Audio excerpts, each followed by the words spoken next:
Imekuwa ni siku nyingine nzuri tena, tunakutana hapa katika kujadili kile ambacho Roho wa Mungu anatamani tujifunze na kuweza kumakinika haswa kuhusiana na kile ambacho kimekuwa ni mwendelezo hapa kuifahamu historia ya mwanadamu. Niko na watu kutokea huduma ya Injili. Ukienda kwenye mitandao ya kijamii pale utaandika huduma ya Injili Afrika.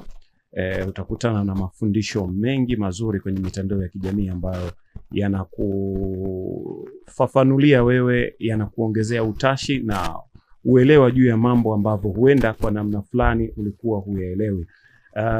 Na salamu yetu hapa huwa inakuwa ni tofauti kidogo, sababu inakuwa ni rejea ya kwamba Kristo yu aje kuja kulichukua kanisa lake. Nasema ufalme wa Mungu umekaribia. Na neema ya Kristo na ituokoe. Habari yako mwalimu Ibrahim Suleiman? Ni njema kabisa. Uhari gani nawe?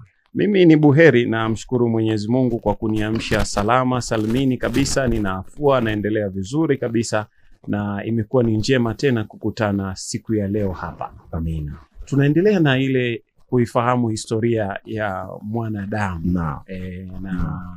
Tunaangalia huyu mwanadamu muda ambao alikuwa ameishi. Nakumbuka siku moja nilikuwa na rafiki yangu mmoja, tukawa tunajaribu kuangalia vile vizazi ambavyo Adamu aliviona, vile vizazi baada ya uzao wa Eva, vile vizazi ambavyo aliviona vizazi vingi sana, vizazi vyake.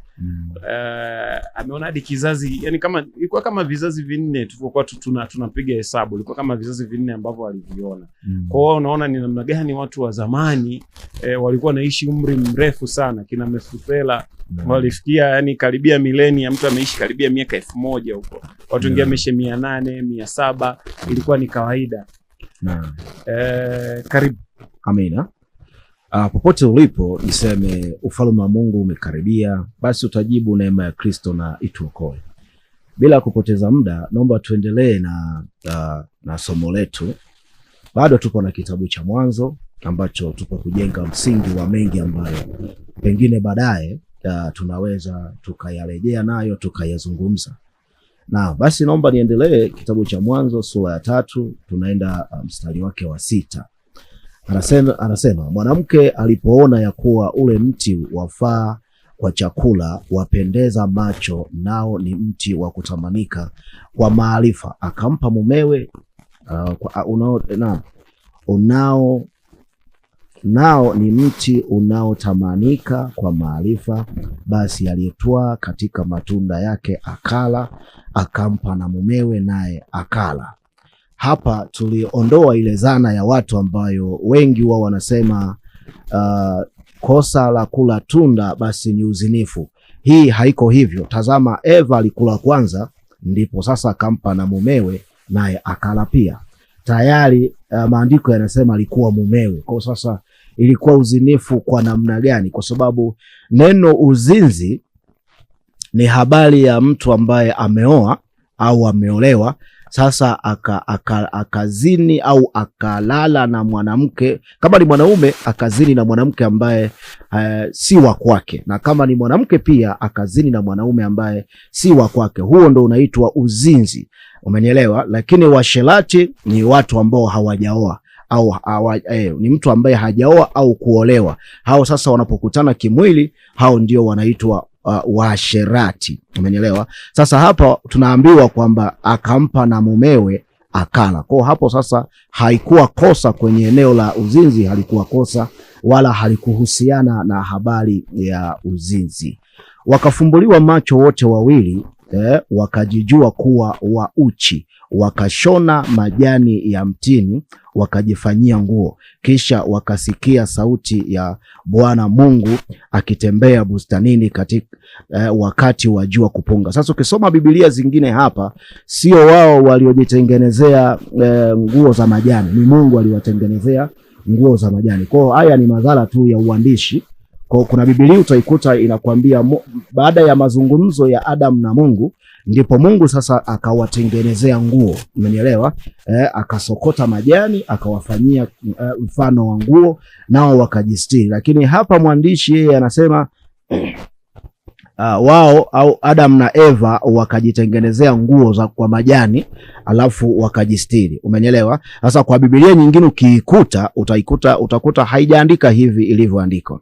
Anasema wakajiona wako uchi, wakashona majani ya mtini wakajifanyia nguo, kisha wakasikia sauti ya Bwana Mungu ikitembea bustanini wakati wa jua kupunga. Wakati wa jua kupunga, mara nyingi Mungu muda ambao anakuja kuzungumza na watu wake ni saa 9 alasiri. Ule muda wa saa 9 ndio muda unaoitwa kwa mujibu wa Biblia wakati wa jua kupunga saa 9. Na ndio maana mpaka leo Wayahudi ama Israeli muda mzuri wa sara kwao ni kila siku saa 9 alasiri ndio muda wa sara. Na ndio maana hata wewe hapo ulipo ukitaka muda ambao ukitaka kuteta na Mungu, ukitaka kuzungumza na Mungu ni saa 9 alasiri. Ni vema sana. Unajua katika siku 10 katika masaa 12 kabla haujafika 12 utapata masaa 10. Umenielewa? Sasa katika yale masaa 10 inatakiwa utoe saa 1 kwa ajili ya Mungu kama fungu la 10 kwa Mungu. Unajua katika masaa yote hayo 12 tunafanya ya kwetu mengi, tunafanya mengi ambayo ni ya kwetu yanatuhusu sisi na maisha yetu na mengineyo, lakini huwa hatufanyi lililo la Mungu. Yaani jichunguze tu hata wewe hapo ulipo sasa hivi. Hebu angalia katika masaa 24 ni lipi la Mungu ulilolifanya. Unakuta hakuna. Muda mwingi ulikuwa bize tu na mambo yako, yani hivyo uko bize na kukimbizana na ulimwengu unasema nini. Na sehemu kubwa ya aliyekuwa Mungu wetu leo ni TikTok, ambaye anafuatia hapo Facebook, anafuatia tena Instagram na mitandao mingine. Ndio Mungu wa leo. Huyu ndo tunampa nafasi kubwa mno leo hii. Lakini Mungu ambaye sasa ndio tunategemea kila kitu kwake, hususan mkubwa, uhai, afya njema, umenielewa, tunamkumbuka wakati tu wa matatizo. Hapo ndipo tutataja jina lake mara mbili. Mungu, Mungu, Mungu. Lakini nakupa siri hii, saa 9 alasiri kila siku, hebu fanya liwe lisala wewe na Mungu. Zungumza, semelea, teta na Mungu wako wewe. Umenielewa? Teta na Mungu wewe kutoka ndani ya nafsi yako, ya roho yako. Hebu zungumza na Mungu. Huo muda wa jua kupunga ambayo ni saa 9 alasiri. Hii saa 9 alasiri, huu muda wa jua kupunga ambao ndo Mungu alikuja kuzungumza na hawa watu, ndo huo muda ambao Adam na Eva walikula hilo tunda. Umenielewa? Na ndo maana Pasaka inafanyika tarehe 14 mwezi wa Nisani, ambao kwa huku kwetu inaweza ikawa ni mwezi wa 7. Yes, mwezi wa Nisani ambao ni mwezi wa 4. Unajua sisi tumetofautiana kalenda na Wayahudi. Sisi hatufuati kalenda mama au kalenda ya Mungu, hatufuati. Sisi tunafuata kalenda ya Roman Empire ambayo ilibadilishwa zamani hizo za mnyama anapoinuka kutoka kwenye maji. Unajua wa Roma ndo walibadilisha kalenda na majira na kila kitu wakabadilisha. Unajua siku Mungu alivyoipangilia huwa inaanza jioni, inaanza jioni. Jua linapozama ndipo siku mpya inapoanza. Umenyelewa? Ndipo siku mpya inapoanza. Sasa sisi huku majira yalivyobadilishwa na nyakati zilivyobadilishwa, leo siku inaanza saa 6 usiku. Umenyelewa? Sasa haya ni majira ya mnyama. Hii saa 6 usiku sio majira ya Mungu, ni majira ya mnyama. Lakini majira ya Mungu yanaanza jua linapozama, ndipo siku mpya inapoanza. Yaani siku mpya inaanza jioni, jua linapozama ndio siku mpya ya Mungu inapoanzia. Lakini hii tunayoifuata na tunavyosherehekea labda mwaka mpya saa 6 usiku, pale hatusherekei mwaka mpya. Tunasherehekea yani ni vitu vingine tu, ni vitu vingine ambavyo wala havimpi Mungu utukufu, ila kwa sababu Mungu mwenyewe alitoa unabii wake kwamba yako majira yatakuja, mnyama ataibuka, atakapoibuka atabadili nyakati na majira, atashindana na watakatifu na atawashinda, atabadili nyakati na majira. Ndio hayo mabadiliko yaliyotokea. Umenielewa vizuri? Kuiondoa siku ya 7 harisi, kuweka siku ya 7 anayotaka yeye. Basi ndivyo mambo yalivyo mpaka leo, na tunafuata hivyo, na watu hawajui, na maisha yanakwenda, na watu wanajiita watakatifu, na wengine wanajiita walokole, wengine wanajiita wacha Mungu, lakini haya hawayajui. Sijui kama naeleweka. Kwa hiyo huu wakati wa jua kupunga ndo siku ambayo saa 9 hiyo ndo siku ambayo Adamu alikula tunda. Ilikuwa siku ya tarehe 14, umenielewa, ambao ni mwezi wa Nisani, yani mwezi wa 4, ambako kwa kalenda ya huku kwetu nakuwa ni mwezi wa 7. Umenielewa vizuri? Na ndio maana Pasaka kule Misri ilifanyika tarehe 14 mwezi huo huo wa Nisani. Maana yake ni nini? Maana yake sasa Mungu alikuwa anajaribu kurudisha uhusiano wa yeye na mwanadamu, kwa sababu anguko la Edeni kati ya anguko la mwanadamu ndani ya Edeni ni anguko la uhusiano kati ya mwanadamu na Mungu. Sasa Mungu anarudisha uhusiano. Kwanza alianzia Misri kurudisha uhusiano kupitia nini? Kupitia Pasaka. Na ile siku ya Pasaka Mungu akasema, kuanzia sasa hivi tarehe hii na mwezi huu ndio utakuwa mwezi wenu wa kwanza na mwaka mpya. Ufalme wa Mungu umekaribia. Utakuwa mwezi wenu wa kwanza na mwaka mpya. Kwa hiyo kuanzia wakati ule mwezi wa 4 ambao ndo mwezi wa Nisani kule kwa Wayahudi ndo mwezi wa kwanza na ndo mwaka wa kwanza. Umenyelewa? Na Yesu sasa anakuja mwana wa Adam, anakamatwa, anateswa, anakufa tarehe 14 ambayo ni Ijumaa. Ambayo ni Ijumaa kabla ya Jumamosi ambayo ndio siku ya Sabato harisi kwa nyakati hizo. Unanielewa vizuri? Yesu anakufa tarehe 14, anachinjwa kama mwanakondoo. Lengo la Yesu anaposema nimekuja kumwokoa mwanadamu aliyepotea, anamzungumzia Adam. Na ndio maana sasa anarudisha uhusiano wa mwanadamu na Mungu. Ndio maana ya neno Immanueli. Umeelewa? Immanueli yani Mungu pamoja nasi, ambayo Mungu pamoja nasi tulipoteza huko Eden nyakati hizo tulipokula tunda. Sasa mwana wa Adamu anakuja, anarudisha huo uhusiano. Na ndio maana anasema mimi ndani yenu na nyinyi ndani yangu, mnaponiona mimi mmemuona Baba. Umeelewa vizuri? Kwa hiyo tarehe 14 Yesu saa 9 alasiri Yesu anakufa. Umeelewa? Anakufa. Ni vile vile tunda walikula tarehe 14, umeelewa, Pasaka inafanyika tarehe 14, Yesu anakuja anakufa tarehe 14 ile saa ile ya saa 9. Kwa hiyo hapa sasa mwana wa Adamu alikuwa anarudisha uhusiano wa mtu na Mungu. Kwa anayemwamini leo mwana wa Adamu, tayari uhusiano wa yeye na Mungu umesharudi. Hapo sijui kama unanielewa. Nilikuwa najaribu kuelezea huu muda wa Mungu alipokuja wakati wa jua kupunga kumtembelea Adam. Nitaka uelewe kitu hapo. Naam, basi naomba niendelee. Adam na mkewe wakajificha, Mungu asiwaone. Bwana Mungu akamwita Adam, akamwambia, uko wapi? Akasema, nalisikia sauti yako bustanini, nikaogopa kwa kuwa mimi ni uchi, nikajificha. Akasema, ni nani aliyekuambia ya kuwa uchi? Je, umekula wewe matunda ya mti niliyokuagiza usiyale? Angalia, Mungu anauliza, ni nani aliyekuambia wewe uchi? Ni sawa na wewe pale ambapo kwa nyakati hizi za leo ambazo tumerudishiwa uhusiano na Mungu, ambapo sasa tunaporudishiwa uhusiano kati ya sisi na Mungu, manake tunarudishwa utotoni tena. Na wakati huo sasa mtoto huwa hatambui lipi kosa wala lipi si kosa. Sasa kwa kipindi hiki cha neema hii tunayoishi ya mwana wa Adam, manake kwamba tumerudi katika hali ya utoto. Sasa hapa Adam tayari alikuwa ameshafumbuliwa macho, manake si mtoto tena. Na ndio maana Mungu sasa anamuuliza, ni nani amekuambia kwamba wewe uchi? Moja kwa moja Mungu akatambua kwamba huyu basi ameshakula lile tunda. Ndipo anamuuliza, je, umekula matunda yale ambayo nimekuambia usiyale? Umeelewa vizuri? Sasa Adam hapa, kinachomponza Adam, uko wapi? Anasema nimejificha. Na tayari kwa kuwa ni mtu anayeona, anajitambua, ni sawa na wewe leo ujiweke katika mauzui ya kuona unajitambua. Kila unachokifanya uone kwamba umekosea, uone umetenda dhambi, basi utaishi kwa shida sana duniani, kwa sababu sidhani kama kuna binadamu anayeamka asubuhi mpaka jua linazama asikosee. Umeelewa? Sasa lengo la mwana wa Adam, alikuja kutuletea hii neema, kuturudisha utotoni, kwa maana kwamba yale yanayotushitaki kuwa tumekosea yasiwe mashitaka tena. Na ndio maana alipozaliwa tu hati ya mashitaka ikafutwa.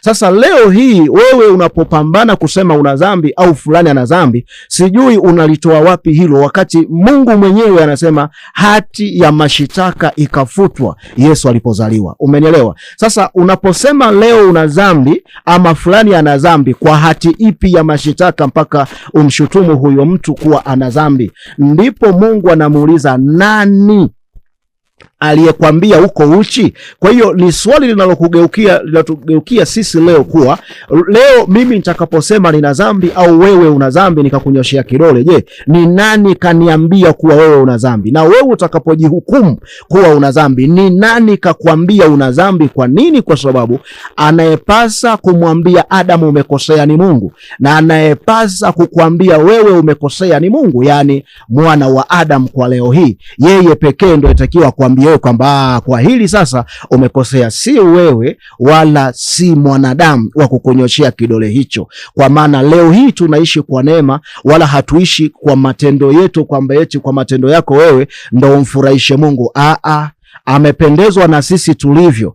Ukienda Yeremia 31 ukiendelea pale chini, anasema kabisa, anamwambia Yeremia, Mungu anamwambia, tazama nitaweka agano na watu hawa, agano ambalo sitazikumbuka dhambi zao, yani sitazikumbuka dhambi zao na sitawaacha kamwe. Sitazikumbuka dhambi zao na sitawaacha kamwe. Kwa hiyo natamani unielewe vizuri, ili utoke kwenye vifungu ambavyo kwa muda mrefu vimekung'ang'ania, au wewe umeving'ang'ania ukiamini kufanya hiki ni makosa. Kumbe hayo mambo tayari tunaishi nayo ndani ya neema. Yani unafanya lolote, unaishi vyovyote, lakini uko ndani ya neema. Umenyelewa? Kwa ulimwengu wa roho hakuna mtu anayehesabiwa dhambi leo. Yani mtu anaishi kwa neema, ili mradi mtu huyo anamwamini mwana wa Adam. Maana yake leo dhambi ni kutomwamini mwana wa Adam. Sio hayo ambayo unaambiwa kwamba dhambi si uzinzi, uasherati na kadhalika. Hayo yote leo yako ndani ya neema, hayana mamlaka juu ya mwanadamu, bali mwanadamu ana mamlaka juu ya hayo. Umenielewa? Yes, iko hivyo. Lakini ili mradi unamwamini mwana wa Adam, basi wewe uko ndani ya neema. Umenielewa? Lakini kama humwamini huyo, basi wewe uko nje ya neema, maana yake uko ndani ya sheria. Umekaa kwenye kiti cha Musa ambacho mpaka leo hii pengine kinakutafuna kwa kushikilia sheria kwamba hiki ni hivi, hiki ni vile. Naomba niendelee. Anasema Adam na mkewe, okay, narudi nyuma sana. Akasema, nalisikia sauti yako nikaogopa, kwa kuwa mimi ni uchi, nikajificha. Akasema, ni nani aliyekuambia ya kuwa uchi? Je, umekula wewe matunda ya mti niliokuagiza usiale? Adamu akasema, huyo mwanamke uliyenipa awe pamoja nami ndiye aliyenipa matunda ya mti huo nikala. Sasa hii lugha ilimuuzi Mungu. Kwa sababu gani?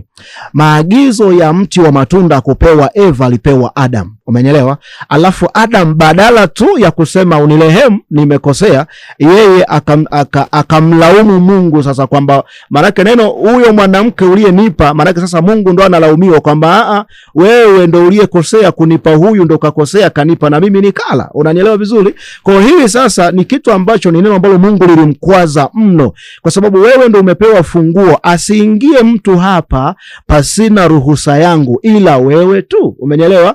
Sasa Adam yeye leo Mungu anapomuuliza swali hili anarudi kurudisha lawama kwa Mungu kwamba wewe huyu mwanamke uliyenipa huyu ndo kanipa hayo matunda nikala. Maana yake moja kwa moja kwamba sasa Mungu ndo kakosea. Angalia jibu la Mungu. Bwana Mungu akamwambia mwanamke, nini hili ulilofanya?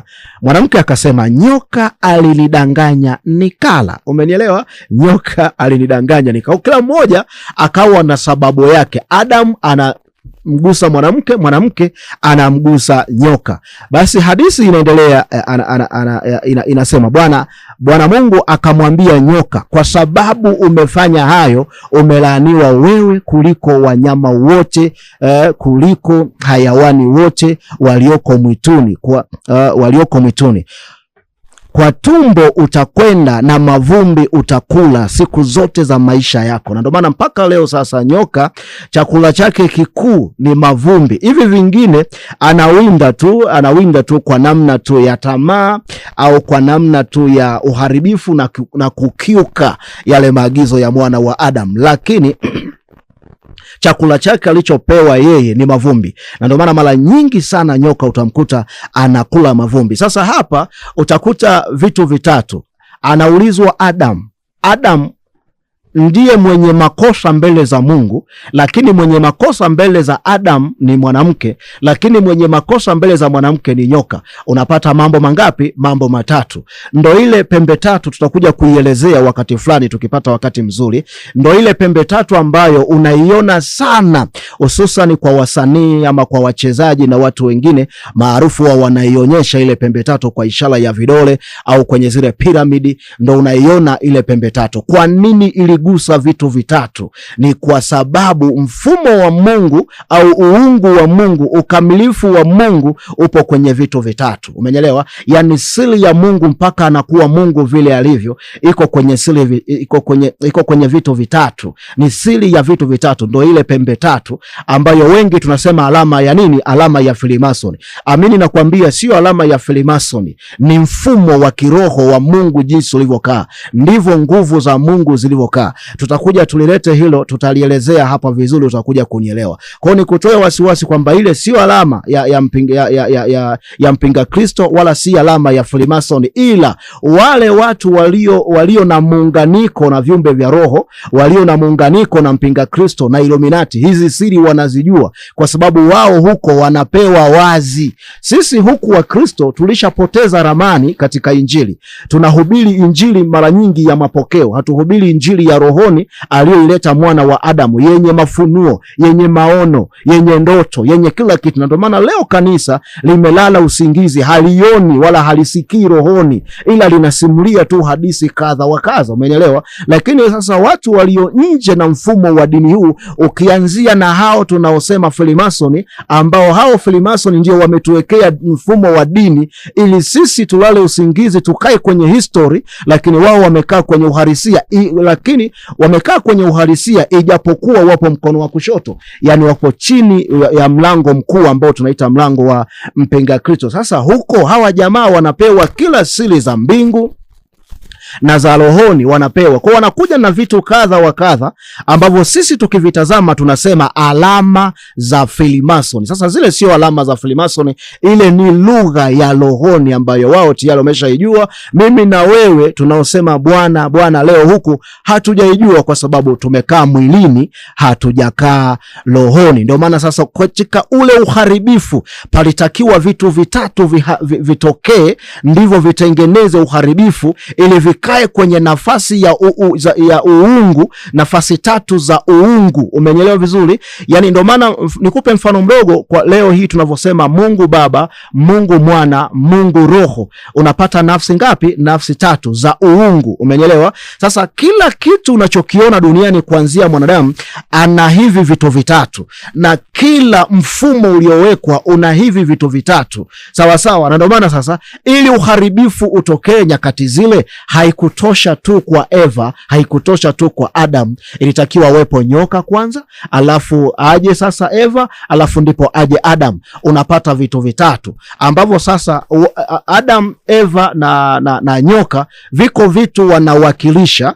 Sasa tutakapolileta darasa hilo kamilifu ndipo tutaelewana vizuri. Kwa sasa naomba nisije nikakudanganya, nisonge mbele na maandiko haya.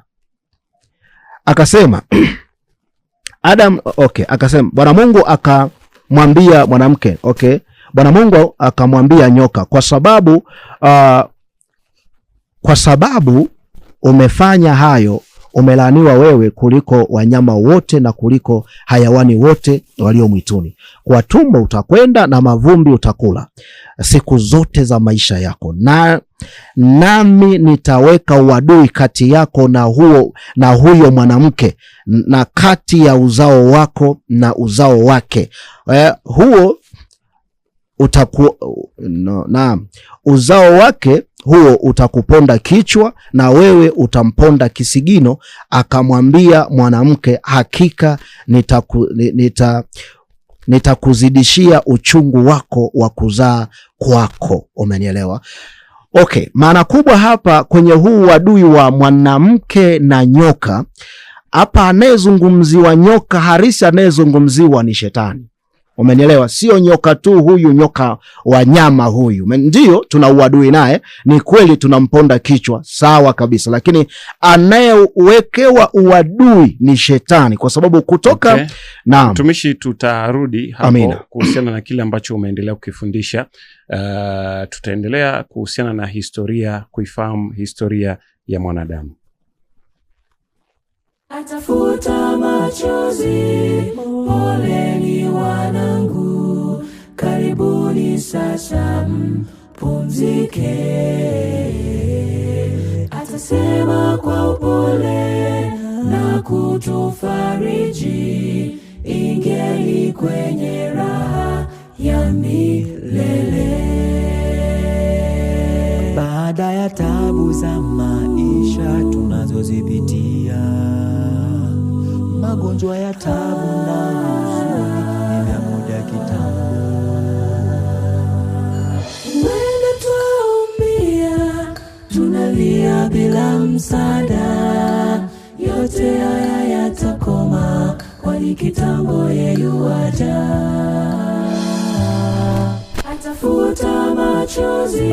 Tumerejea tena kumakinika kwenye kuifahamu historia ya mwanadamu, alikotoka na kusudi la Mungu kumleta hapa ni nini. Tunaendelea na mwalimu Ibrahim Suleiman akiwa anatufundisha na kutufafanulia, kutupatia ufahamu zaidi, akiwa anaongozwa na Roho wa Mungu. Karibu, endelea. Kile ambacho tulikuwa tumemakinika. Amina. Barikiwa sana mahara popote ulipo. Barikiwa sana. Naam, akaweka uadui kati ya mwanamke na nyoka. Sasa uadui unaozungumziwa hapa sio nyoka huyu. Huyu nyoka ni mfano tu kwa sura ya nyama, lakini hii vita ni ya rohoni. Anazungumzia uadui wa rohoni kati ya mwanamke na shetani. Maana yake sasa kulikuwa urafiki kati ya shetani na mwanamke. Umenielewa? Sasa anaweka uadui, sasa hawa watu wasipatane tena. Sawa sawa? Yes. Kwa neno naweka uadui, utamponda kichwa naye atakuponda kisigino. Hazungumzi nyoka huyu. Huyu ndio tuna uadui naye, lakini ni kwa sura ya nyama. Anachokimaanisha ndani, ukifunua neno hili, anamaanisha mwanamke na shetani na uzao wake pia watakuwa na vita na shetani, ambaye sasa shetani ndiye aliyekuwa ndani ya nyoka, akasema kupitia nyoka, na yale mengine yote sasa yakatokea na yakafanyika. Hilo linamaanisha hivyo. Umenielewa vizuri? Hakika nitakuzidishia uchungu wako na kuzaa kwako, kwa utungu utazaa watoto, na tamaa yako itakuwa kwa mumeo, naye atakutawala. Umenielewa vizuri? Sasa mwanamke anaambiwa haya, na ni kweli kuanzia wakati huo mwanamke akawa anadhaa kwa uchungu, yani tumbo lake ili mtoto atoke lazima yeye aumie, apate uchungu. Umenielewa? Alafu ndipo sasa adhae. Kwa nini? Kwa sababu ya lile tunda. Iko hivi unielewe hapo kwenye uo uchungu. Unajua mtoto hata ungemwazibu, iwe umemuonea, iwe kwa haki, hajuti, yani habebi maumivu moyoni. Yani unakuta unamwazibu alafu anakukimbilia wewe mwenyewe. Yani unamwazibu hapa, mnapatana hapa. Si unanielewa? Kwa hiyo kipindi hawa watu hawajapata huo ufahamu, hawajafunguliwa macho, maana yake huyu mwanamke angekuwa anazaa, sio kwamba uchungu usingekuwepo, ungekuwepo, ila singekuwa anatambua kuwa huu ni uchungu. Angechukulia ni jambo la nini, la kawaida. Yani angeona kama ni mfumo tu upo, kwamba yani ni namna tu ya kitu kimewekwa nacho kipo. Yani yale maumivu, ule uchungu, ile tabu ambayo sasa anaisikia, kwa sababu ufahamu wake unajua kuwa hiki ni kitu fulani kinachofanya aone maumivu ama uchungu, ni vile ufahamu wake sasa unajua kwamba haya ni maumivu. Si kama unanielewa? Lakini mtoto unaweza kumwadhibu, habebi lile jambo kwamba hili jambo lina uchungu ama lina maumivu. Ndio maana mtoto kimwadhibu hapa mnacheka tu. Umeelewa? Sasa maana yake kinachofanya Eva aone uchungu ni vile tayari sasa ana ufahamu. Sasa anaambiwa nitakuzidishia. Manake uchungu ulikuwepo katika kuzaa, sasa uchungu unazidishwa mara kadha, umenielewa? Basi kwa kuwa sasa anatambua kwamba huu ni uchungu, ndipo sasa yeye anahisi au anaona ama anasikia uchungu wakati wa kuzaa, umenielewa? Anasema tamaa yako itakuwa juu ya mumeo, alafu huyo mwanaume sasa atakutawala.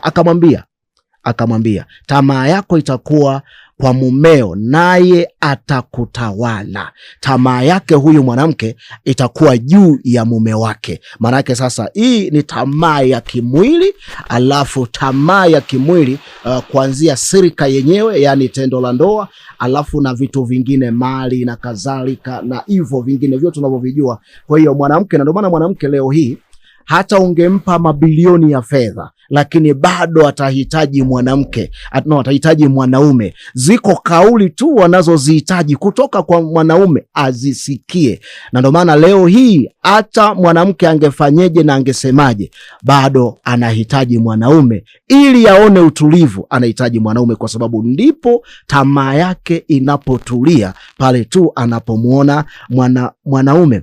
Akamwambia Adam, kwa kuwa umesikiliza sauti ya mkeo ya mke wako, ukala matunda ya mti ambao nalikuagiza nikisema usiale, ardhi imelaaniwa kwa ajili yako, kwa uchungu utakula mazao yake siku zote za maisha yako.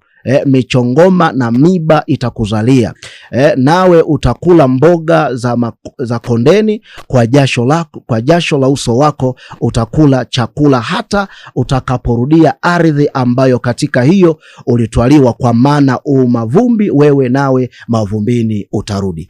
Adam sasa anaambiwa ardhi imelaaniwa. Maana yake sasa ile neema ambayo ilikuwepo juu ya ardhi, ile hali ya kula matunda yanajihangaikia yenyewe, kula majani ambayo yapo tu, sasa yale yote yakapigwa, yakawa hayapo tena. Umenielewa? Anasema michongoma itakuzalia. Sasa michongoma kukuzalia ni ile kupata unachotaka kwa uchungu, kwa ugumu. Yani iko shauku mwanadamu unayo.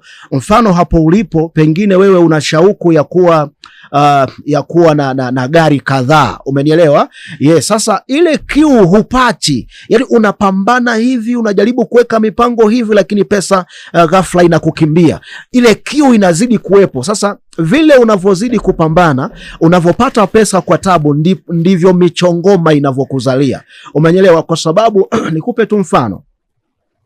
Iwe umeajiriwa mahala, iwe kwa namna yote ambayo unapata pesa ambayo si chanzo cha pesa yako, si wewe, basi ni mchongoma unakuzalia. Lazima kuna manunguniko, kuna lawama, kuna ugomvi unatokea, kuna kusemana. Umeelewa? Kwa vile unavyopata kitu kwa hali kama hiyo ni michongoma sasa inakuzalia. Maanake unapata kitu kwa shida, unapata kitu kwa tabu. Ndio maana nasema michongoma itakuzalia. Ni kitu gani ambacho, ni tunda gani ambalo linazaliwa kwenye mti wa miba ukalichukua kwa raha? Hakuna, lazima ulichukue kwa tabu na kwa shida. Kwa hiyo vile unavyoipata pesa, unapata chakula, mavazi kwa tabu na kwa shida, pale unapopatia ndo mchongoma. Umenielewa? Hivyo ndivyo andiko hili linamaanisha hivyo. Anasema kwa jasho lako, kwa jasho la uso wako utakula, hata utakaporudia ardhi ambayo katika hiyo ulitwaliwa.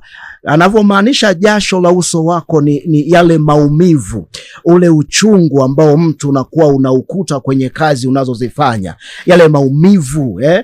Unajua unafanya kazi lakini unaumia, unatamani kuacha, unatamani kazi fulani kwamba hii ni ngumu, hii ni mbaya, hii haina maslahi, hii haina kipato, hii imejaa hivi. Sasa ule uchungu unaopata moyoni ule ndo jasho lenyewe. Umeelewa? Ndilo jasho lenyewe. Usisahau hata tunapokula tunatoa jasho.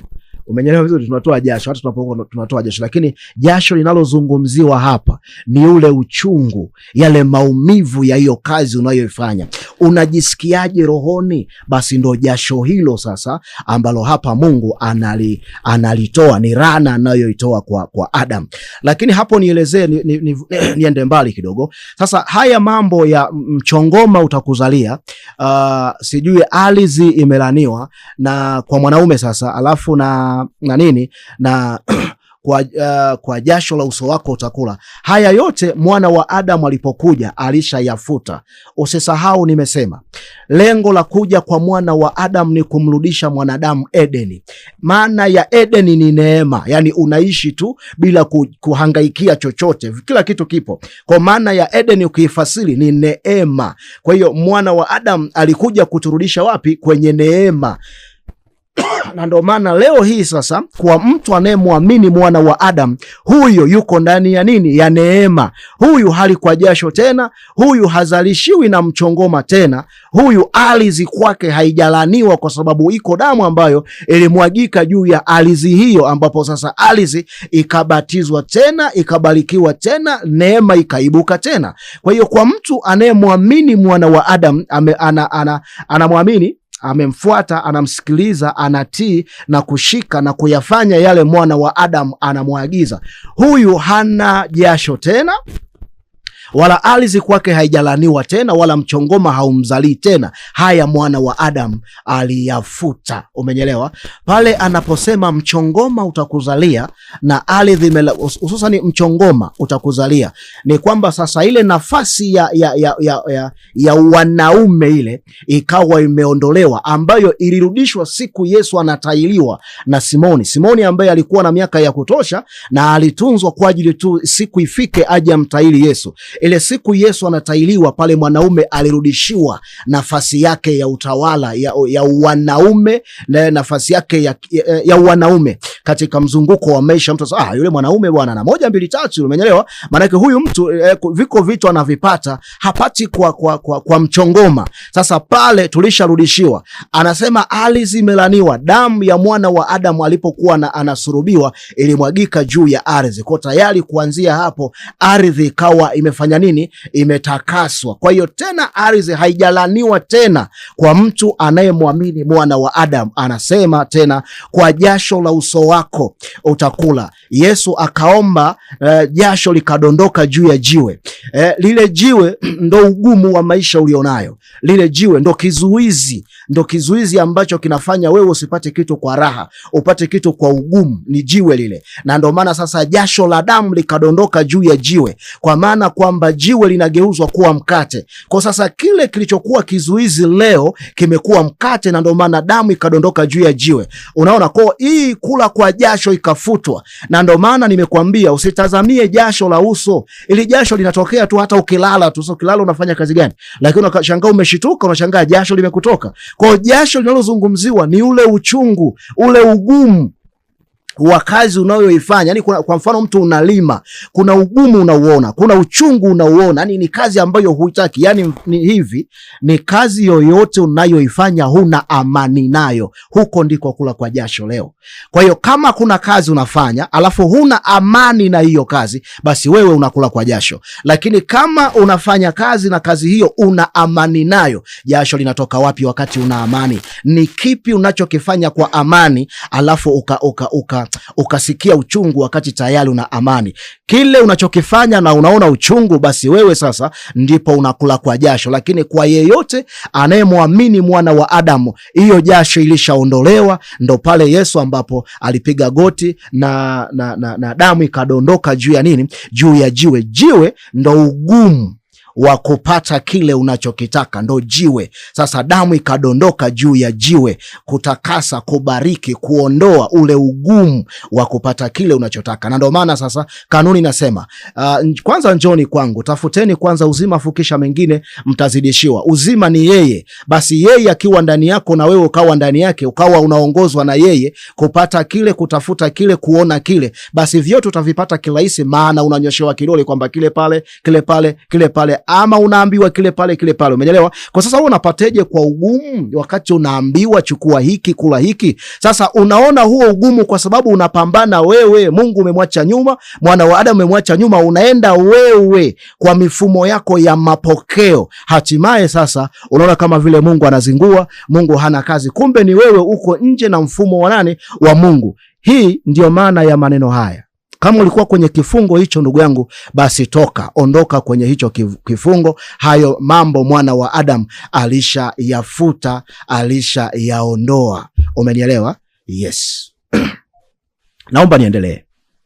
Adam akamwita mkewe jina lake Hawa, kwa kuwa yeye ndiye aliye mama yao wote walio hai. Bwana Mungu akamfanyia Adam na mkewe mavazi ya ngozi akawavika.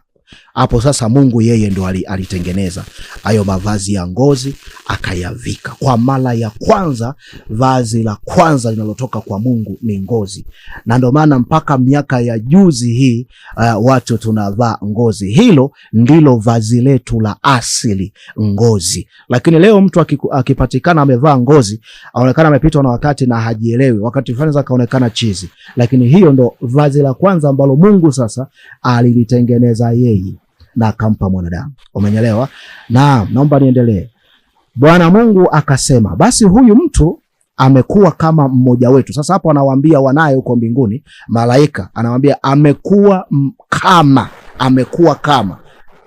Si mmoja wao, ila amekuwa kama, yani anafanania kuwa kama wao. Umenyelewa? Kwa sababu kwa nini anafanania? Kwa sababu wao kule mbinguni wote ni internal, wanasemaga watu, yani wao hawana mwili wala maumbile yao hayana mwisho. Lakini mwanadamu huyu maumbile yake yana mwisho, mwili una mwisho, unakoma. Umenyelewa? Kwa hiyo tunafanania kwa sababu tu tuna ile hali ya kufahamu, kutambua kwamba hiki ni kibaya, hiki kiko hivi, kujua baadhi ya vitu ambavyo vilikuwa vimestirika tunavijua sasa. Kwa hapo ndipo tunapofanana kwenye eneo la ufahamu.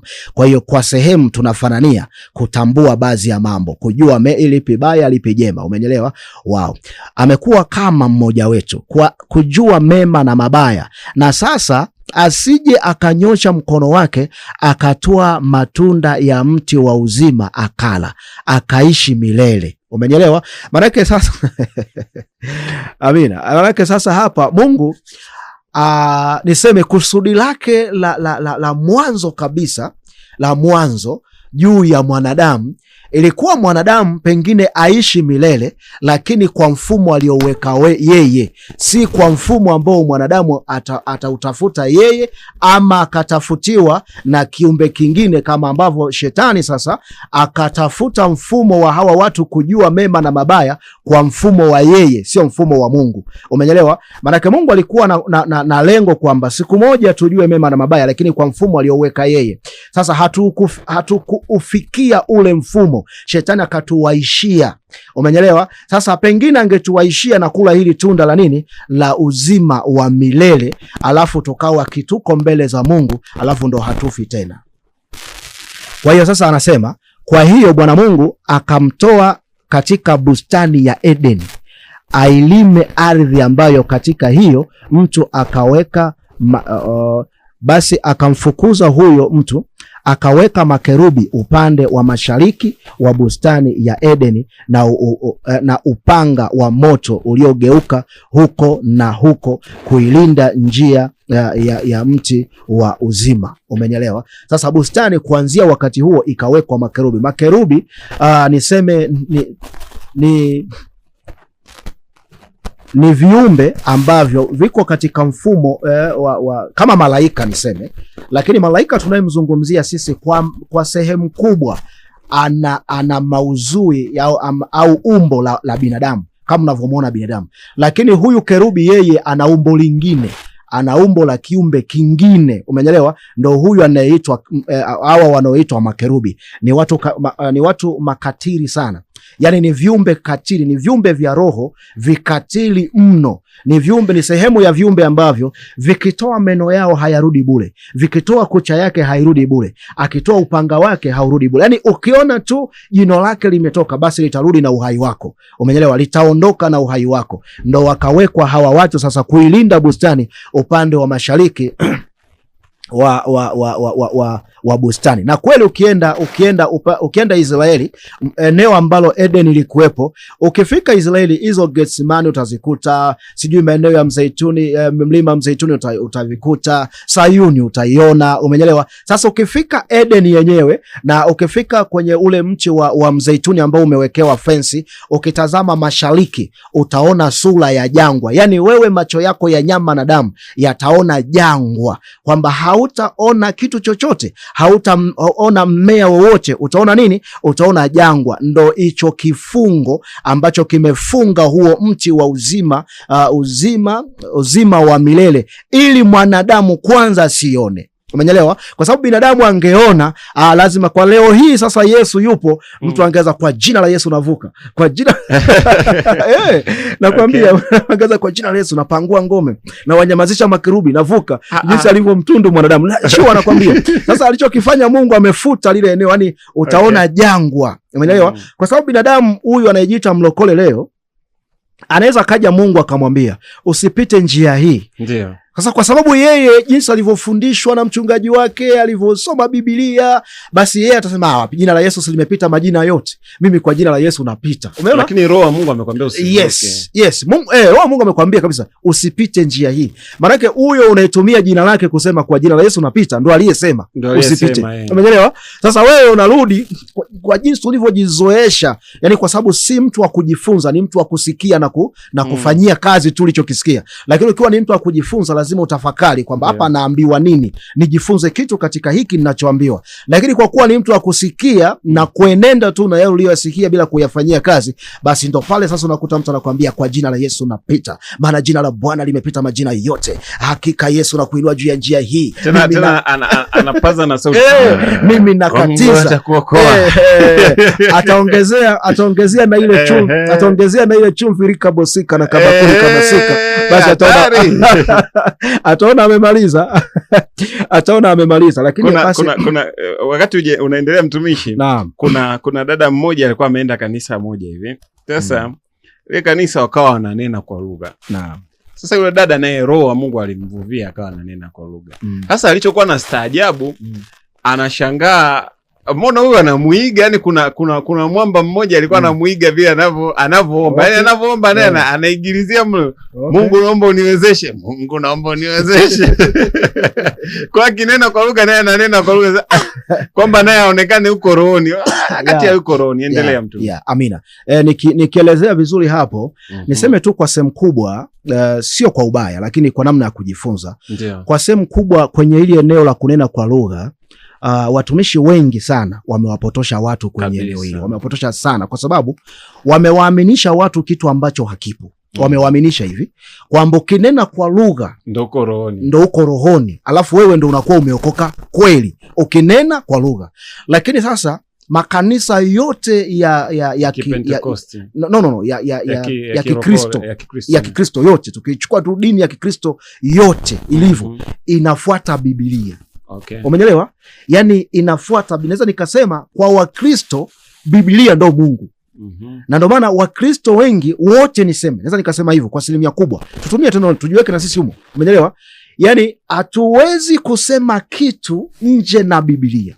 Na ndo maana leo ukisema usimame kumfundisha mtu kitu ambacho Roho wa Bwana akakwambia tu, usiporejea maandiko mtu hakuelewi. Ni muhimu kurejea maandiko. Yani inabidi utumie hekima ya Mungu katika kurejea maandiko. Sawa, zamani unakuta hata makanisa mengine makubwa walikuwa ruhusu hata ule uamsho wa kiroho kwamba kuna karama zibuka, unawindwa kabisa. Sio tu zamani, hata sasa hivi mpaka leo ipo. Yani, na ndio maana leo mtu akiwa na kitu cha Roho Mtakatifu lazima atoke kwenye kundi, aende huko sasa akaanzishe ya kwake. Umenyelewa? Uwezi ukasema kwamba si nimeota uko, yani upo kwenye kanisa mahara fulani alafu useme eti nimeota, sijui nimeonyeshwa, sijui na Roho Bwana anasema. Hawezi kukuelewa kwa sababu utaratibu huo kwenye mfumo wa dini ya Kikristo haupo. Umeelewa? Yani hayo mambo ya maono si vitu gani, ni kitu ambacho hakipo, kimefungwa. Na ndio maana ili uwe mtumishi ndani ya Ukristo, ndani ya dini ya Kikristo, lazima ukasomee theolojia. Lazima ukasomee. Sasa na unaporudi ufundishe kile ulichosomea, sio habari za Roho Mtakatifu. Umeona? Sasa kanisa ndo limefungwa hapo. Kwa hiyo watu sasa wanajaribu tu kujipiga kupambana, kujaribu tu kuleta hiki na kile. Ndo hapo sasa watu wakasema ukinena kwa lugha basi wewe ndio unakuwa umeokoka. Lakini angalia, watu wananena kwa lugha lakini bado anajikuta ili ale lazima akakope. Umeelewa vizuri? Lakini amenena kwa lugha. Kuna mtu unakuta anaomba muda wote. Sasa wewe mpumbavu, unaomba muda wote. Sasa muda gani utafanya kazi? Kwa sababu agizo la kwanza Mungu anamwagiza Adam, anamwagiza kazi kuilinda na kuitunza bustani ya Eden. Ile ilikuwa ni kazi na kazi ilikuwa adhabu. Sasa unakuta wengine wanapotosha, wanaambia ilikuwa ni adhabu bwana. Hapana. Agizo Mungu anawaambia bwana, utailima na kuitunza. Kuilima na kuitunza si ni kazi hiyo? Kwa andiko la kwanza, kwa maagizo ya kwanza unayozungumza, hayo ni ya kwanza, ni kweli hiyo ilikuwa ni haki. Kwa hii wakisema ni adhabu, haya yanayotokea sasa hivi, haya hizi kwanza tu nje na adhabu ni laana. Wanakwambia ni laana kazi. Sio wanakwambia, yani ndio iko hivyo. Okay. Yani wako sahihi katika hilo. Yani hapa tunalaaniwa na Mungu mwenyewe. Yani tamko la Mungu hii ni wako sahihi wakisema ni adhabu, kwa sababu hii ni laana. Yani Mungu akawa ameirani ardhi, akarani ile mimea ambayo ilikuwa inampa matunda Adam, ikawa mchongoma. Umeelewa vizuri? Yes, ikawa mchongoma. Alafu sasa akaondoa nguvu ndani ya Adam, akaweka uchovu. Maana palipo na uchovu ndipo penye jasho. Na palipo na uchovu ndipo penye nini? Ndipo penye uchungu. Kwa wako sahihi wakisema ilikuwa ni adhabu. Hiyo wako sahihi, lakini adhabu hiyo ilishafutwa sasa na mwana wa Adam. Nadhani mtumishi hapo, adhabu ni kwamba ile kula kwa jasho ilikuwa ni adhabu. Ila kwamba agizo la kwanza Mungu anasema upalilie bustani na kuitunza ilikuwa ni adhabu. Unachanganya hapo, unachanganya kama agizo la kwanza. Agizo la kwanza ni ndani ya Eden. Ndani ya Eden. Agizo la pili ni nje ya Eden, ndio kwenye adhabu sasa. Kwenye adhabu. Umeelewa? Hilo nalolizungumzia la kwanza ni ndani ya Eden. Mwanadamu hapo sasa hana shida na Mungu. Ndio. Wanapozungumzia adhabu sio huko unakozungumzia wewe. Wanapozungumzia adhabu hapa ni nje ya Eden sasa, ndio mwanadamu analaaniwa. Utazaa kwa uchungu, utakula kwa jasho, mchongoma utakuzalia, na ardhi zimelaaniwa. Sasa hakuna mahala ambapo pamelaaniwa pakawa salama. Umeelewa? Mtu yoyote anayelaaniwa akapewa ni adhabu, kaadhibiwa. Umeelewa vizuri? Yes, kwa nje ya Eden ni adhabu. Lakini sasa hii adhabu mtu asiishikilie, ilishafutwa. Tulishaondoka huko, tunaishi kwa neema tena, tuko Edeni tena. Kwa namna ya kipekee, namna ya rohoni, namna ambayo hata malaika mbinguni walichungulia waone, hawakuona. Umeelewa? Yani hiyo neema. Hawakuona. Hiki kipindi tunachoishi leo ni kipindi ambacho mbingu yenyewe ilitamani kukiona. Haikuona, lakini sisi tumeona, ila hatuoni umuhimu huo. Bado tunang'ang'ania kiti cha nani? Cha Musa. Bado tunang'ang'ania sheria, tunang'ang'ania kushtakiana. Umeelewa? Yes. Si unanielewa? Sasa huu ni mfumo wa dini ndio umetuweka kwenye kikombe hicho. Umeelewa? Ni mfumo wa dini ndio umetoka kwenye hicho kikombe. Sijui kama muda unaruhusu. Kwa mantiki hiyo mtumishi, ina maana ya kwamba hizi ajenda ambazo tunazoziona kwamba mwanamke anataka kuwa sawa na mwanaume ni mpango wa adui. Yes, huu ni mpango. Kwamba wanataka wamrudishe yule mwanamke wa kwanza, wamlete wakati hicho kitu ambacho Mungu alikuwa ameshakitoa. Na wapo connected naye. Unielewe vizuri, tuna milango mitatu. Maana siku hizi kuna wanawake ambao wanakuwa na hii, wana mafundisho wanasema feminism, feminist. Yes. Kwamba anaweza akawa ana uhuru wa kifedha yeye mwenyewe, akajizingatia yeye mwenyewe, lakini hahitaji mwanaume. Ndio, lakini baadaye ukija kurudi kwa undani zaidi, kuna upweke ambao Mungu ameuweka, like huyu mwanamke atahitaji tu mwanaume. Sasa hao wanaohubiri hii injili, hao wanaoihubiri hiyo injili, mafundisho ya uongo, sio binadamu.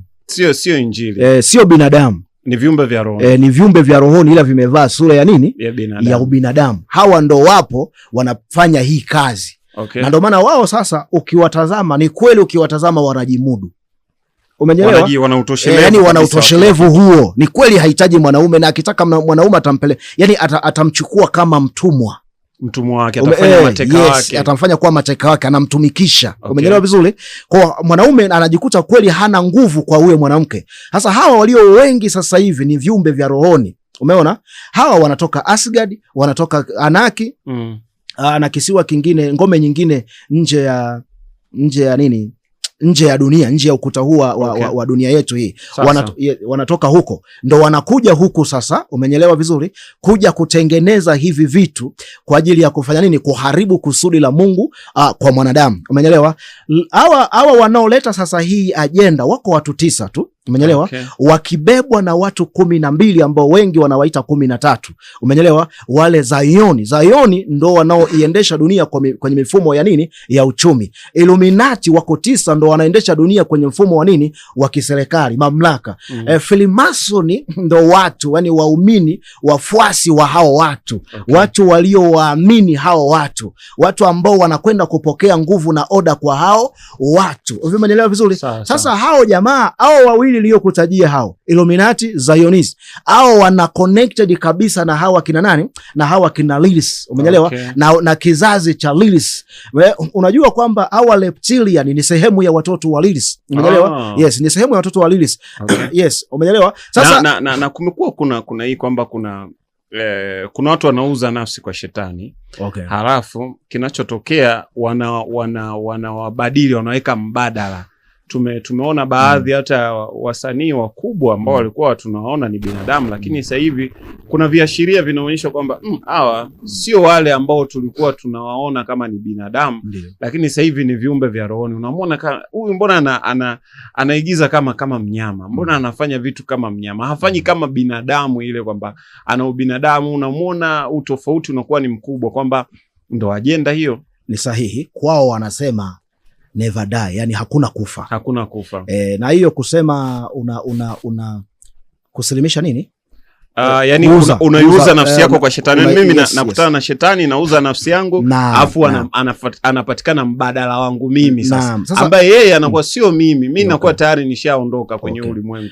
Okay, kama unasikiaga kuna hizi namba mnazisikiaga mtaani, kuna mtu anajiita mimi naitwa 26, mimi naitwa 25, mimi naitwa 27, mimi 28, mimi 29. Hizo namba hizo 25, 26, 27, 28, 29. Ziko ngapi? Ziko 5. Hizo zinaitwa club kwenye ulimwengu wao huo. Sasa zinaitwa club. Yani wewe hapo leo, mfano wewe ni mtangazaji. Ndiyo. Sasa unataka kuwa hype kwenye utangazaji wako, yani uwe viwango vya juu iwezekanavyo. Umeelewa vizuri? Sasa unaenda kwa wale jamaa.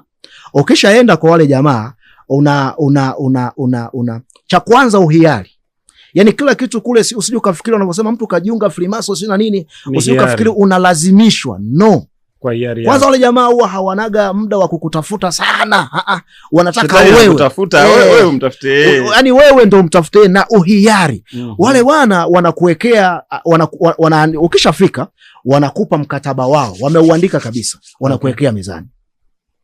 Kwanza utaulizwa, kwetu unataka nini? Utawaambia mimi nataka mniofe nguvu au power kwenye kazi yangu ile ya utangazaji, niwe mtangazaji mkubwa. Umenyelewa vizuri? Yani nijulikane ambapo watu hawajajulikana. Hilo tatizo dogo. Sawa, sisi bwana hicho kitu tutakuofa. Tunakuofa hicho na pesa pia tunakuofa. Wewe utatupa nini? Lakini wewe sasa unatupatia nini? Wameandika sasa ya kutoa pale. Okay. Hivyo umenyelewa vizuri? Wamekuandikia pale ya kutoa. Sawa sawa. Wamekuandikia. Wameandika pale uchague wewe sasa. Uchague utatoa nini? Uchague wewe. Cha kwanza kabisa, unaweza kukuta ni nguvu zako za kiume. Okay. Umenyelewa? Maana yake sasa usishiriki tendo na mwanamke. Maana yake sasa tuseme tu, yani maumbile yako yanachukuliwa. Umenyelewa? Wewe sasa ndo ukirudi huku, wakishachukua kwanza, ukishakubaliana nao unapewa pepo. Unapewa pepo ambaye sasa yeye atakuwa na kuongoza wewe na kukukontrol wewe, ambaye huyo ndo atakuwa anaonekana mbele za watu. Sasa ukisema watu wanakuelewa, wanakuzingatia kwa sababu ya yule pepo ambaye anakaa ndani, anavutia wale watu, anakuwa anaonekana yeye badala ya wewe. Sasa wakishachukua maumbile yako wewe, tayari yule pepo sasa, si nguvu yako, yani ule utu wako wa kiume umeshaondoka. Tayari pale anakuletea utu wa wanamke. Ndo hii unavyosikia mtu fulani ni ghafla tu, mtu fulani ni shoga. Umenyelewa? Okay. Ghafla unajikuta roho ambayo iko ndani mwako. Ghafla unajikuta wewe hutaki tena mwanamke. Yaani ukijitazama ndio maumbile yako yapo, ila kwenye ulimwengu wa roho ni yes. Sasa pale unajikuta unaanza kutamani mwanaume, hautamani mwanamke tena, kitu ambacho kinakuwa sio sahihi. Si sahihi. Umeelewa? Sasa anayefanya kazi hiyo ni yule pepo sasa aliyewekewa ndani yako wewe, ambaye ndo anakupromote wewe uonekane vile ambavyo wewe ulikuwa unataka. Sawa sawa? Sasa haya mambo yana muda. Pale utachagua hizo clubs. Umeelewa? Kama utachagua 25, maana yake wewe utaishi miaka 25 ukiwa wewe. Umenyelewa? Baada ya miaka 25 ikiisha, sasa ndipo sasa wanakuchukua wewe, ile nafsi yako inaondoka, wanakuchukua wewe, alafu wanamtengeneza mtu mfano wa wewe. Hapo si unanielewa? Okay. Unanielewa? Nakuelewa. Sawa. Ikisha kuwa hivyo sasa, kama umechagua 26, namba 26 ile, maana wewe uko ndani ya watu ambao watakufa baada ya miaka 26. Umenyelewa? Baada ya miaka 26 ile ndipo anatengenezwa mtu mwingine. Yaani tutakuwa tunakuona ni wewe na nini, lakini si wewe. Tayari tumeshakupoteza. Utafuta mbadala wako mrefu sana. Hivyo ndivyo sasa ilivyo. Na mara nyingi sana kule huwa watu sasa hivi walishaacha hiyo kuofa si mama si mtoto, na hata kwenye mikataba yao hizi habari za mtoto si mama ziko chini kabisa huko. Yaani ziko chini kabisa. Cha kwanza ni maumbile yako. Ni wewe kwanza.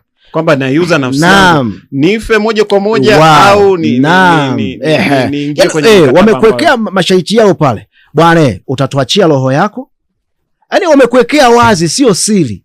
Wamekuwekea bwana, baada ya muda fulani itakuwa hivi na baada ya muda fulani itakuwa hivi. Nitakuja kuchukua kilicho. Umeelewa vizuri? Kwa kila kitu kiko wazi. Kwa wewe utachagua pale, hapa mimi nifanyeje? Umeelewa? Ili sasa wasishtukiwe kwamba ile kifo cha ghafla moja kwa moja, like kwamba huyu jamaa amevuma tu kwa kishindo ghafla binvu, mbona kafariki muda mfupi. Umeelewa vizuri? Yes, iko hivyo. Ili baadaye hata kama atakufa na miaka 70 na amekufa huyu mtu bwana kaishi. Kumbe mwamba alishakufa, alishapotea muda mrefu. Anafanya kazi hapo ni mjusi. Wengi ndo hawa sasa hawa reptilian wamekava sana, wamekava sana ili eneo. Au wamekava sana, mtu anapotea alafu reptilian anakuja anakaa kwenye nafasi, anaonekana kwa sura yako wewe. Umeelewa? Hicho kitu alishafanyiwa Michael Jackson muda mrefu sana. Umeelewa? Michael Jackson ambaye tulikuwa naye hizi nyakati za mwisho hizi hakuwa Michael Jackson. Umeelewa? Yes, na hata pyramid zimemchora Michael Jackson. Sasa hivi Michael Jackson huyu aliyekufa ametengenezwa mwingine Michael Jackson. Si kama umeelewa? Yupo na anaonekana hata anapiga dili. Yupo anapiga dili. Umeelewa? Yupo anapiga dili. Kwa hiyo sasa hawa jamaa wote hawa, na pia kuna chaguo la aina mbili kwenye hicho kifo. Ufe tukuchukue wewe mzima, tukutoe nje ya dunia hii, ukatutumikie huko, au tukuchukue kama msukule. Yaani umeelewa? Tukuchukue kama msukule. Kwamba wewe unasema sasa mimi bwana, mimi ni miaka yangu 3 tu nitavuma, nitafariki tu kifo ambacho labda ni ajali. Alafu mimi nitaenda kutumikia huko. Kuna wakati fulani hufi. Yaani hufi. Kwa mfano yaani sifi moja kwa moja. Kwa mfano unaona nimekufa, lakini unamwona Eminem sio Eminem yule. Eminem alishaondoka muda mrefu sana. Umeelewa? Muda mrefu ashaondoka, lakini hajafa, yupo. Hivyo umeelewa vizuri? Yes, yupo, hajafa. Kwa sasa wanafanya michezo kama hiyo, wanakuchukua, wanakuondoa. Ila huku tunamuona Eminem, kumbe Eminem hayupo, alishaondokaga. Umeelewa? Sasa huyu mwamba atakapokuja kuwa sasa labda ndo Eminem sasa, na mara nyingi hawa jamaa hizi reptilian huwa hazifi, labda sijui kitokee nini, itategemea mkataba wenu. Yaani inategemea mkataba wenu unasemaje. Kwamba akifa atakuwa geresha. Yaani geresha kubwa sana. Ndo kama Michael Jackson sasa alivyokufa huyu Michael Jackson ni geresha, ni kama vile Tupac ndo alichukuliwa. Umeelewa? Na ndo maana ukiangalia kuna show moja alifanya Michael Jackson, kama sikosei ilikuwa kama sio Japani basi Ulaya. Ile show ni miaka ya nyuma. Lakini kwenye jukwaa iliandikwa 2040, mwaka 2040. Umeelewa? Sasa ukinyamblisha pale unaikuta tarehe aliyokufa Michael Jackson, unaikuta mwezi na mwaka. Sasa ukijumlisha ndio unapata 2040. Hawa jamaa wanajua siku za kuondoka kwao. Umeelewa? Tupac alizungumzia tarehe ya kuondoka kwake, na Tupac alifanya kabisa movie ya yeye kupigwa risasi. Yaani vile alivyocheza movie Tupac ndivyo ilivyotokea. Hivyo unanielewa vizuri? Ndivyo ilivyotokea. Kwa hawa jamaa kitu ambacho kinakuwa kinatokea mbele yao wanaambiwa kabisa kwamba bwana, yani yeye ndo anapanga kabisa, mimi bwana iwe hivi, yani iwe story fulani hivi duniani, you know. Hivyo wanatengeneza kitu fulani amazing, wanasemaga wenyewe huko. Kwa kikisha tokea kweli inakuwa ni story. BAG alitengeneza. Yani vile ilivyotokea walicheza movie kwanza. Ndio maana wanacheza movie kwanza, wanawaonyesha kwanza, alafu ndipo kinatokea kitu pia. Kwa sasa wale wa jamaa ukiangalia pale ni kama kwa sababu hiyo filamu ya BAG tu nishai kuiangalia. alionyesha kwamba muda wake ni kama umeshafika, kwa kila kitu akaweka sawa, watoto wake akawakusanya pamoja na mama yake. Baadaye akawa ndo kama anaondoka sasa, akapigwa risasi hivyo. Wow. Umeona? Kwa kila kitu wale wana kifomu, wanakaa mezani, wanakubaliana itakuwa hivi, itakuwa hivi, kama vile kina Hitler. Hitler ni mtu ambaye walikaa naye, walikubaliana, bwana tuletee hili zogo. Yaani liamshe kweli kweli. Hitler aliweka sharti yeye. Okay. Alisema mimi hii kazi nawafanyia ila sitaki kufa. Umeelewa? Sitaki kufa. Na mpaka leo Hitler yuko hai. Umeelewa? Lakini sasa yuko hai. Hatuwezi kujua yuko wapi. Yupo kwenye hivi ulimwengu wa roho. No, hivi visiwa vilivyo nje na dunia yetu. Yupo. Na lingine mwalimu. Hivi hawa aliens waliumbwa na Mungu au tu ni viumbe tu wa rohoni? Hawa aliens ambao wanajaribu kutengeneza ushirikiano na binadamu. Sawa, kuna aliens, kuna Valian, kuna Zillian. Wako viumbe wengi sana hapo. Okay. Umenyelewa? Hawa jamaa shetani alivyoasi. Yaani shetani alivyoasi alijaribu kutengeneza empire yake. Yani our aliens alivyoona kuna ugumu wa kumtawala binadamu kirahisi, akatengeneza mfano wa mtu ambaye ana nafasi ya kuwa na karibu na binadamu. Na ndio maana hawa jamaa wanapambana sana kuwa karibu na nani? Na binadamu, ili tu binadamu sasa adanganyike. Na eneo ambalo kubwa wanakuja kumdanganyia binadamu ni kwenye power. Mnasema teknolojia. Umeelewa? Lakini hawa wameundwa na shetani mwenyewe. Yani yeye ndo kawaunda hawa jamaa. Wakati Mungu anaumba sayari zote na viumbe vyote, hakuna viumbe vingine ambavyo aliumba. Yani nje kwa dunia hii, nje na wanyama na binadamu. Yani viumbe vingine. Zaidi ya viumbe vya rohoni vya Mungu. Yes. Na binadamu ambaye ameumbwa kwa mfano na sura ya Mungu na ameumbwa kwa upekee kuliko viumbe vyote. Naam. Sasa hapo ndo nikupe story ambayo wengi wanachanganya. Iko hivi. Mungu alipoumba hii dunia hii, umeelewa? Alipoweka wanyama, umeelewa vizuri? Usisahau Halieli mnayemuita Lucifer nini? Aliasi kabla Adamu hajatengenezwa. Kwenye ule mpango, kwenye kile kikao wamekaa wanajadili sasa, Mungu anawapa taarifa kwamba tunamfanya mtu. Ndo huyu ameandikwa kwenye Ezekiel 28. Yamkini. Ulikuwa ndani ya Adeni, bustani takatifu ya Mungu, nimekutupa mbele ya wafalme. Akazungumzia vile vitu vya thamani, akiki, akuti, vyote vilikuwa vifuniko vyako. Muziki ni kitu ambacho aliumbiwa tangu kuumbwa kwake, kwa sababu alikuwa anafahamika kwamba alikuwa ni mwanamuziki kinara, ambaye ndo mnamuita Lucifer. Lucifer, shetani. Wow. Yes. Huyu mwamba ndo alikuwa anamiliki vyote. Okay. Na ndo maana ni mwamba ambaye katika malaika wote yeye ndo alikuwa anaijua dunia. Wow. Umeelewa vizuri? Yeye ndo alikuwa anaijua dunia. Na ndio maana shetani anaijua siri ya dunia ipasavyo. Na anajua kucheza nayo vizuri sana. Alipewa yeye, ni mali yake. Tangu imeumbwa ilikuwa ni mali yake. Mwangalizi wa sayari hii alikuwa ni yeye. Na ndio maana akatamani aitawale. Naam, nje tuachane na hiyo tamaa sasa. Uko sahihi sana. Uko sahihi sana.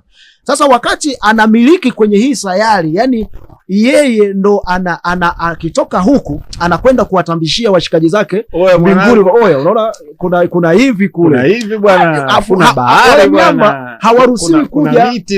Hawaruhusiwi kuja. Halieli peke yake ambaye ndo Lucifer peke yake ndo halikuwa hayupo kwenye kombaini ya koo 12 za malaika. Okay. Peke yake. Yeye alikuwa mwenyewe wa pekee. Alikuwa tofauti kabisa. Labda tuisome Ezekiel 28 ili kumfafanulia ndugu yetu hapa ambaye anatusikiliza. Ezekiel 28 nadhani kuanzia mstari wa mwisho ule anamzungumzia hivyo kwenye Biblia. Research kwa Ezekiel 28 tuisome hapo habari ya shetani tunapomalizia hapa kwenye mjadala na kile ambacho tumejifunza. Maana wengi wanajaribu kutafuta ushirikiano na binadamu hawa viumbe like wanafanyaje? Mbona wanakuwa wanatengeneza ushirikiano na binadamu na ni mara chache, mara nadra sana kuwaona.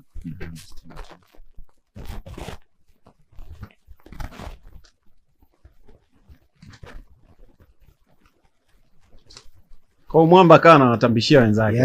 Sasa sikia bwana, nimeenda duniani kule kuna watoto wazuri 28 nadhani mwishoni hapo kwenye mafungo ya mwishoni hapo sema ulikuwa ndani ya Aden.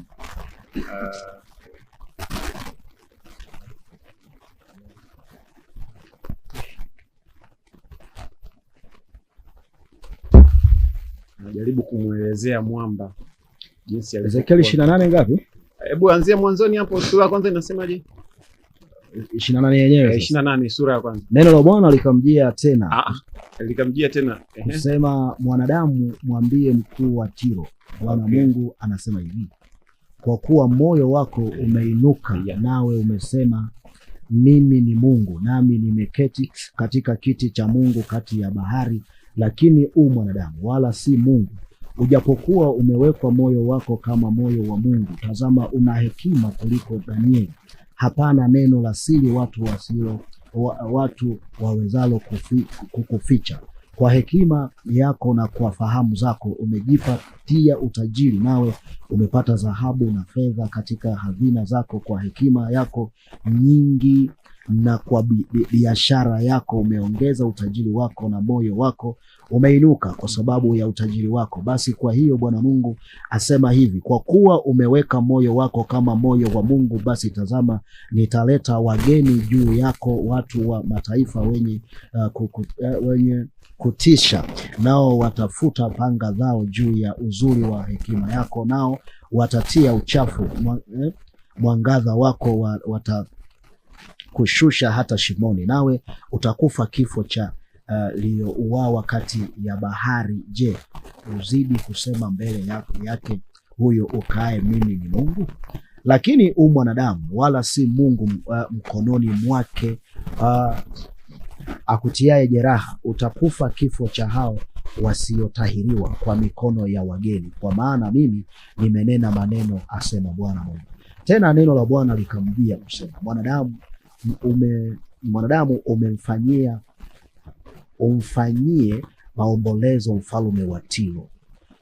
Mwambie, Bwana Mungu asema hivyo: wewe wakitia muhuri kiapo, umejaa hekima na ukamilifu wa uzuri.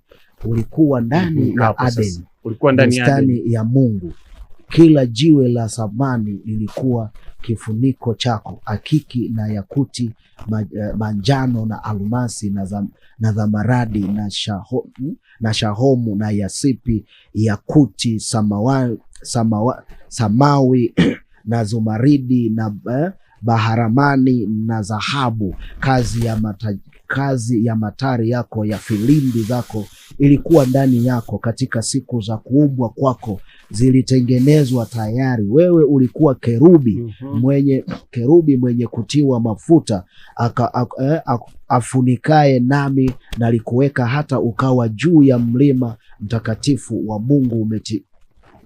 Umetembea huko na huko kati ya mawe ya moto. Ulikuwa mkamilifu katika njia zako tangu siku ile ulipoumbwa, hata uovu ulipoonekana ndani yako. Kwa wingi wa uchuuzi wako watu walikujaza udhaifu, uzalimu ndani yako, nawe umetenda dhambi. Kwa sababu hiyo nimekutoa kwa nguvu katika mlima wa Mungu kama kitu kilicho najisi, nami nimekuangamiza, ewe kerubi ufunikaye, utoke katika mawe hayo ya moto. Moyo wako uliinuka kwa sababu ya uzuri wako, umeiharibu hekima yako kwa sababu ya mwangaza wako. Nimekutupa chini, nimekulaza mbele ya wafalme, wapate kukutazama kwa wingi wa maovu yako.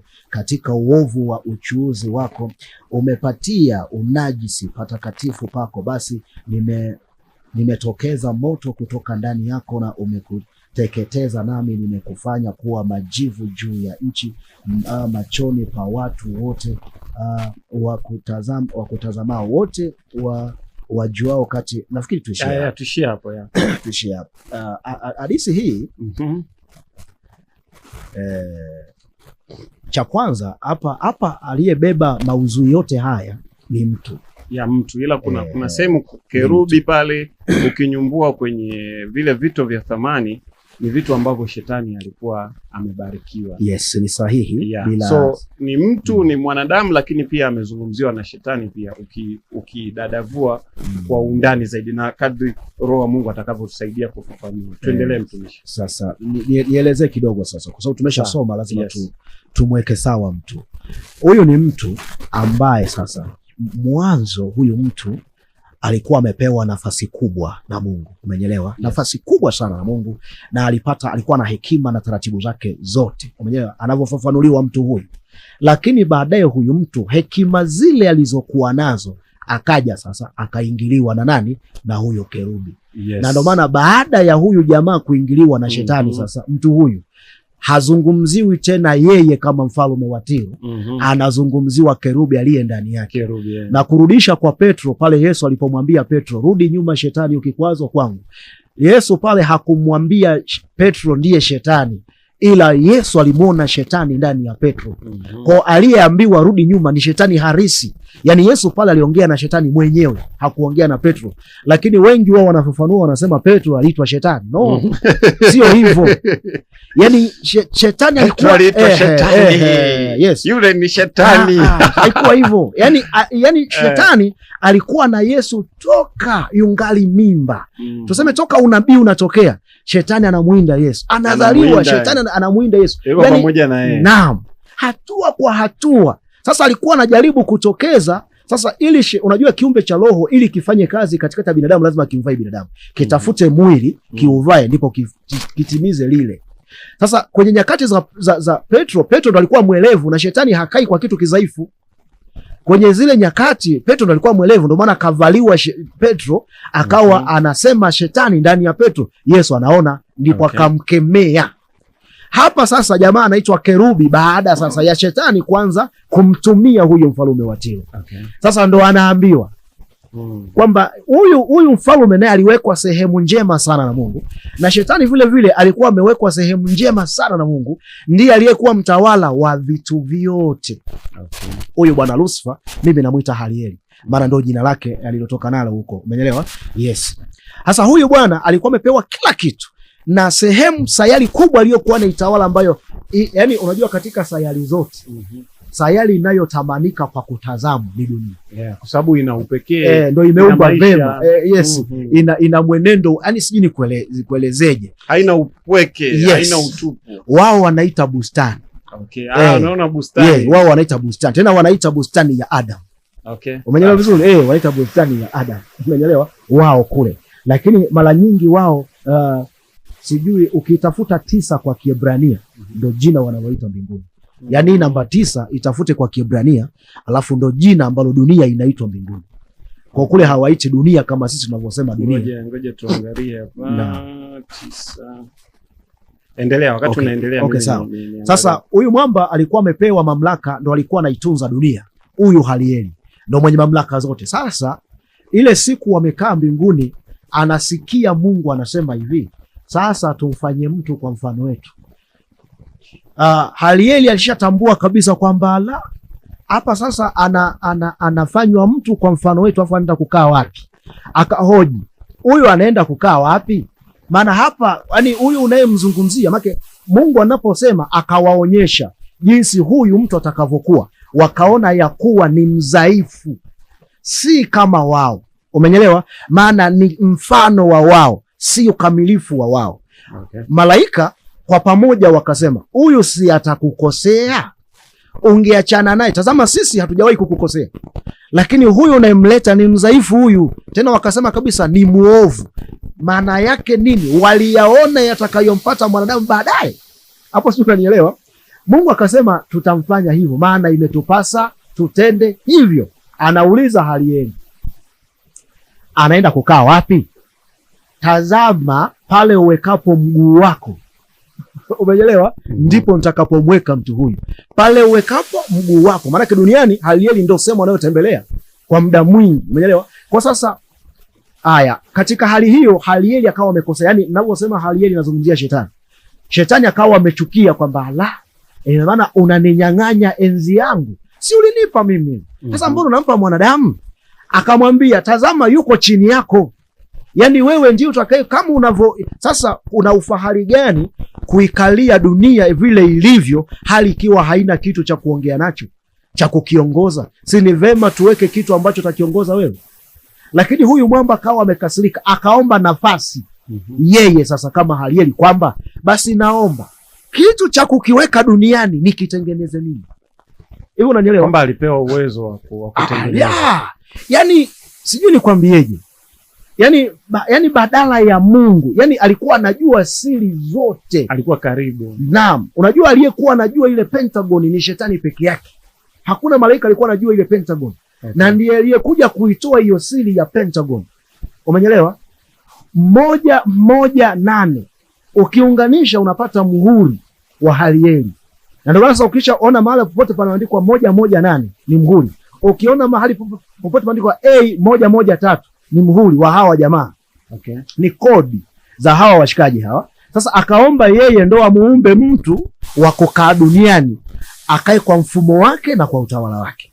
Akasema hapana, hatuwezi kuwa miungu wengi. Okay. Umenyelewa Mungu sasa anakuambia hatuwezi kuwa miungu wengi. Tazama, wewe ukisema ufanye hilo, hawa watu watakuita Mungu wewe, hawatanitazama mimi. Yes. Na wazo hili ni langu mimi.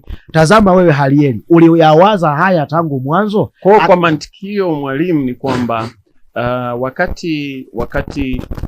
wakati Mungu ana huo mradi wa kumtengeneza mwanadamu, shetani naye alikuwepo. Yupo pale wakati anasema natufanye mtu kwa sura yetu na mfano.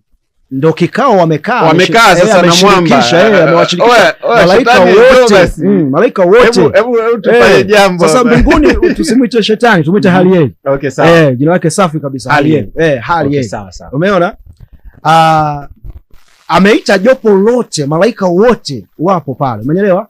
Na wenye renki 9, wenye renki 12 ndo wamekaa mbele. Na hawa sasa ndo wanawaongoza wenzao katika kusema. Anachokisema Semijaza, Azaziri, umeelewa? Ndo na wao wanajibu. Umeelewa vizuri? Tumeshi tutarejea kwa kile ambacho tunakimalizia hapa kuhusiana na habari ya Halieli.